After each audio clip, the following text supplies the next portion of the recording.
Hello guys, today in this video we will talk about how to cancel Deva Curl auto shipment subscriptions. Okay, so all official steps you can see on your screen. So let's get started. Or cancel Devakal future subscription orders at any time up to 48 hours prior to the next order scheduled shipment date.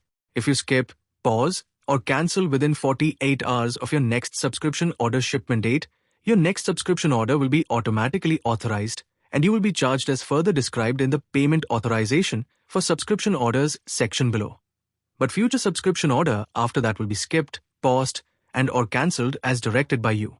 To skip, pause, or cancel future subscription orders, go to the Devakal website and log into your account. Locate the Subscriptions section or Manage Subscriptions within your account. Within the Manage Subscriptions area, you should find an option to cancel your subscription. Follow the on-screen instructions to confirm your cancellation. And you are done.